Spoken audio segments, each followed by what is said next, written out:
പാലക്കാട് ജില്ലയിൽ തിരക്ക് പിടിച്ച പാലക്കാട് ടൗണിനടുത്തായി കോട്ട മൈതാനത്തിന്റെ 1 കിലോമീറ്റർ ചുറ്റളവിൽ മനോഹരമായ കുറെ നല്ല സ്ഥലങ്ങളുണ്ട്.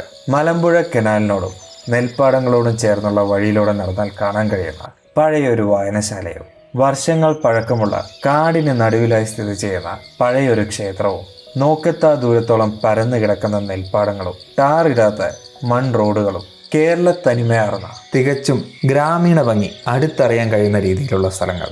അവിടെ എത്തിയാൽ ഈ സ്ഥലം പാലക്കാട് ടൗണിനടുത്താണ് എന്നുപോലും മറന്നുപോകും. കേരളത്തിന്റെ ഉൾഗ്രാമത്തിൽ എത്തിച്ചേർന്ന ഒരു പ്രതീതിയാണ് അവിടെ. പാലക്കാട് ജില്ലയിൽ കോട്ട മൈതാനത്തിനടുത്തായുള്ള ചിറക്കാടിലെ കാഴ്ചകൾ തേടിയാണ് ഇന്നത്തെ യാത്ര. കോട്ട മൈതാനം കഴിഞ്ഞ് കൽമണ്ഡപത്തേക്ക് പോകുന്ന വഴിയിൽ കുറച്ച് ദൂരം വന്നാൽ സൗത്ത് പോലീസ് സ്റ്റേഷൻ കഴിഞ്ഞതും വലതുഭാഗത്തായി ഒരു കനാലുണ്ട്. ആ കനാലിനോട് ചേർന്നുള്ള വഴിയിലൂടെയാണ് ഇനി മുന്നോട്ട് പോകേണ്ടത്. മോർണിംഗ് വാക്കിനോ സൈക്ലിങ്ങിനോ എല്ലാം ഇറങ്ങുന്നവർക്ക് പറ്റിയൊരു സ്ഥലമാണത്. കുറച്ച് ദൂരം മുന്നോട്ട് വന്നതും ചെറിയൊരു ജംഗ്ഷൻ എത്തും. 4 കൂടിയൊരു റോഡ്. അവിടെ നിന്നാണ് കാഴ്ചകൾ ശരിക്കും ആരംഭിക്കുന്നത്. ആദ്യം തന്നെ കാണാൻ കഴിയുന്നത് പഴയൊരു വായനശാലയാണ്. വായനശാലയുടെ അടുത്ത് നിന്ന് ഇടത്തോട്ടും വലത്തോട്ടെല്ലാം റോഡ് പോകുന്നുണ്ട്. ഇടത്തോട്ട് പോയാൽ വീണ്ടും കൽമണ്ഡപം റോഡിലാണ് പോയി ചേരുക. വലത്തോട്ട് പോയാൽ ഹൈവേയിൽ പോയെത്തും. ഞാൻ പറഞ്ഞ ഗ്രാമഭംഗി തേടി പോകേണ്ടത് നേരെ പോകുന്ന വഴിയിലൂടെയാണ്, അതായത് കനാലിനോട് ചേർന്നുള്ള വഴിയിലൂടെ. ഇവിടെ വായനശാലയ്ക്കടുത്തായി ഒരു ചായക്കടയുണ്ട്. രാവിലത്തെ ഇളം തണുപ്പിൽ ഒരു ചൂട് ചായ എല്ലാം കുടിക്കാൻ ആഗ്രഹമുള്ളവർക്ക് ഇവിടെ നിന്ന് ചായയും കുടിക്കാം. ഞാൻ എന്തായാലും ചായ കുടിക്കാൻ നിൽക്കുന്നില്ല. വെയിലാവുന്നതിന് മുമ്പ് മുന്നോട്ട് പോയി അവിടെയുള്ള കാഴ്ചകളെല്ലാം കാണാൻ ശ്രമിക്കാം. കുറച്ചുകൂടി മുന്നോട്ട് വന്നാൽ വീണ്ടും റോഡ് 2ആയി മാറും. ഇവിടെ നിന്ന് ഇടത്തോട്ടാണ് പോകേണ്ടത്. ആ റോഡിലോട്ട് കയറിയതും ആദ്യം കാണാൻ കഴിയുന്ന വലിയൊരു ആൽമരവും ആൽമരത്തോട് ചേർന്നുള്ള മാരിയമ്മൻ കോവിലും കാണാൻ കഴിയും. തൊട്ടടുത്തൂടെ കനാലും പോകുന്നുണ്ട്. കനാലിൽ വെള്ളം വിടുന്നൊരു സമയമാണ് നവംബർ ഡിസംബർ മാസങ്ങൾ. ആ വലിയ ആൽമരത്തിൽ നിന്നുള്ള വേരുകളാണ് ഒരു ഭാഗം മുഴുവൻ. ഇതിന് പിന്നിലായി കനാല് ഒഴുകുന്നുണ്ട്. അതിന് പിന്നിലായി മുഴുവൻ നെൽപ്പാടങ്ങളാണ്. പാലക്കാട് ടൗണിന് വളരെ അടുത്തുള്ള അധികം അറിയപ്പെടാത്ത സ്ഥലങ്ങളാണ് ഇവയെല്ലാം. ഗൂഗിൾ മാപ്പിൽ ചിറക്കാട് മാരിയമ്മൻ കോവിൽ എന്ന് ടൈപ്പ് ചെയ്താൽ ഈ അമ്പലത്തിൻ്റെ ലൊക്കേഷൻ കിട്ടും. ഡിസ്ക്രിപ്ഷനിലും ഈ അമ്പലത്തിൻ്റെ ഗൂഗിൾ മാപ്പ് ലിങ്ക് കൊടുക്കാം. അമ്പലം കഴിഞ്ഞതും ഒരു സ്കൂൾ കാണാൻ കഴിയും. ആ സ്കൂളിൻ്റെ അടുത്തുകൂടിയുള്ള വഴിയിലൂടെയാണ് ഇനി മുന്നോട്ട് പോകേണ്ടത്. ഇടയ്ക്ക് എവിടെയെങ്കിലും വഴി തെറ്റിയാൽ നമ്മൾ ഇന്ന് തേടിപ്പോകുന്ന പാലക്കാട് ടൗണിനടുത്തുള്ള ആ ഗ്രാമക്കാഴ്ചകൾ ഉറപ്പായും മിസ്സാവും. അതും പറ്റാവുന്നതും രാവിലെ തന്നെ ഈ സ്ഥലങ്ങളെല്ലാം കാണാൻ ശ്രമിക്കണം. കുറച്ചുകൂടി മുന്നോട്ട് വന്നാൽ അടുത്തൊരു കനാൽ പാലത്തിനടുത്തെത്തും.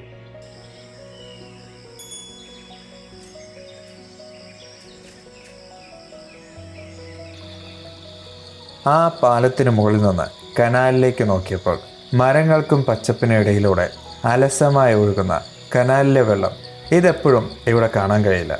ഈ സ്ഥലത്തെ ഭംഗി മുഴുവനായി ആസ്വദിക്കാൻ കഴിയുന്നതും കനാലിൽ വെള്ളം വിടുന്ന സമയത്താണ്.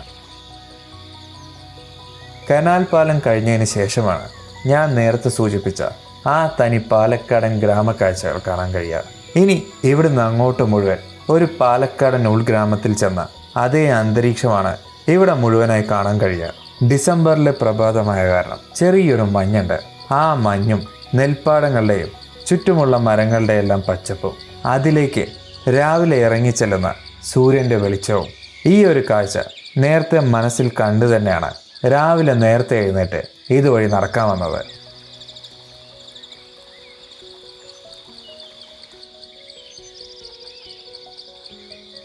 കുറച്ചു ദൂരം കൂടി മുന്നോട്ട് വന്നാൽ ഇവിടെ ഒരു ശിവന്റെയും മഹാവിഷ്ണുവിൻ്റെയും ക്ഷേത്രമുണ്ട്. വലിയൊരു കാടിന് നടുവിലായി സ്ഥിതി ചെയ്ത ഒരു ക്ഷേത്രത്തിൻ്റെ അതേ പ്രതീതിയാണ് ഇവിടെ. ചുറ്റും കാടിൻ്റെ അന്തരീക്ഷമാണ്. ക്ഷേത്രത്തിന് മുന്നിലായി വലിയൊരു ആൽമരമുണ്ട്. ഈ ഭാഗത്തായി എനിക്ക് പരിചയമുള്ള ചില ആളുകളുണ്ട്.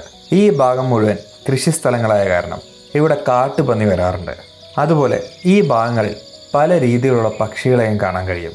നിർഭാഗ്യവശാൽ ഞാൻ പോയപ്പോൾ പരുന്തും കാക്കയുമല്ലാതെ വേറൊരു പക്ഷിയും എനിക്കന്ന് അവിടെ കാണാൻ കഴിഞ്ഞില്ല. അമ്പലത്തിന് മുന്നിലുള്ള ആൽമരത്തിൽ നിന്ന് നല്ല തണുത്ത കാറ്റടിക്കുന്നുണ്ട്. ഇനി ഇവിടുന്ന് അങ്ങോട്ട് ടാർ ചെയ്ത റോഡൊന്നുമില്ല. ഇതുപോലുള്ള മൺ റോഡാണ്.